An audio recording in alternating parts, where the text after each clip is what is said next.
You don't always need a UR character when you are building teams, and today I'm going to demonstrate that to you by showing you direct replacements for some UR characters.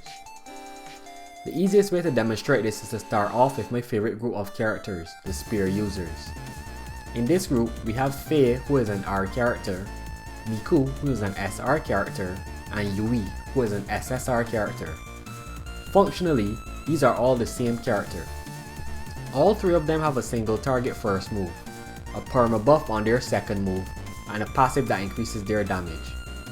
The movesets are so similar that in the case of Faye versus Miku directly, I'm not even sure if Miku is truly a direct upgrade, since her passive ability wears off and Faye's own appears to be permanent. This is something I will have to test later. When it comes to these three though, there are two areas where going up in rarity has a difference, but not always by a lot as I just mentioned. The first area is stats, obviously.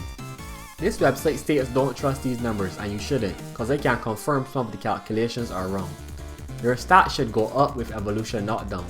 But for illustration purposes we will go with them, as I can't locate the stats for all the characters in game. Our dolls have the lowest stats, and each time you go up in rarity you generally have an increase in total base stats. Simple stuff. Comparing Faye and R doll to Yui and SSR doll, at max level the HP difference is 20%, the attack difference is 10%, and the defense difference is 5%. Now these are not numbers to scoff at obviously, but sometimes numbers aren't the end all be all. As an example, Faye has a permanent 5% damage buff on her passive, whereas Yui's passive wears off and has to be reapplied. Not to mention she ignores defense for 10 seconds instead of buffing her damage. I paint this picture to tell you it's not always apples to apples.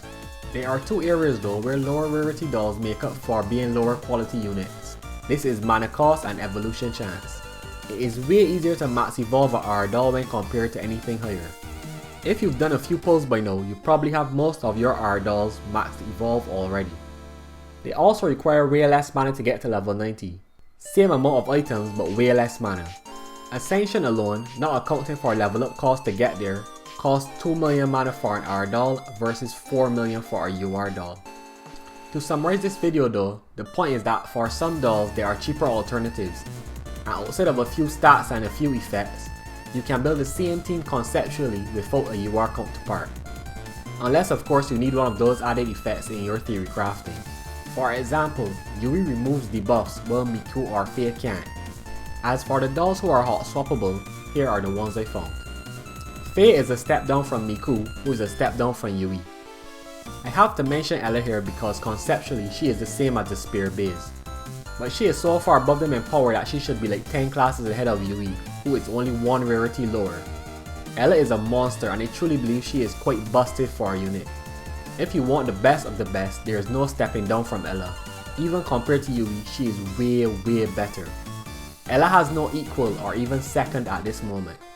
As for assassins, you have Alice as the SR, In and Lu as the SSR, and Akasha as the UR unit.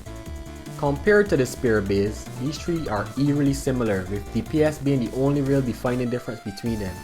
If you don't have Akasha, the other two are very good standings. On to Guardians now. Yurugu, Luan and Afallen are practically all the same, minus the passive. If you have Afallen, don't bother with Luan. If you have Luan, don't bother with Yurugu. You get the gist.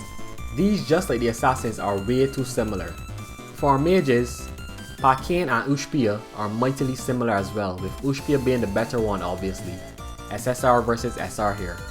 But where this gets interesting is when we bring Anemone into the picture.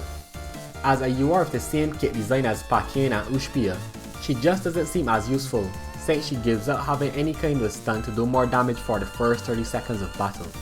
I assume for speedrunning this will be useful, but at the moment I don't consider her a direct upgrade to Ushpia or even Pakane, and I think she deserves a different role even with the same kit design. Finally, we have two compeller characters who can directly be compared, Mikoto a SR and Amanami a UR. While they have similar kits, they have different passive, and honestly, Amanami is a huge upgrade over Mikoto. This is probably the biggest jump between characters who have similar kits. Instead of feeling like a 2 rarity jump, this feels more like a jump from an R to a UR character. It's not as bad as it sounds, but DPS wise, Amanami is going to produce way more deeps than Mikoto. As for healers, I couldn't find any that were similar enough to compare throughout the rarities. All of them heal slightly different, single target versus party heal, or they have added effects that would change what kind of party you want to place them in. I hope this guide is of use to you for your team building. As for me, I've built Alice up to Ascension 3 as I don't plan to pull for Akasha, and I like Alice a teeny bit more design wise than In and Lu. I'm also going to build every character with a spear in this game up to max, but that is a long term goal. For now, I have Faye at Ascension 4 and Miku at Ascension 3. Yui should be coming in the next week or so if I can stop losing to Ella in PvP.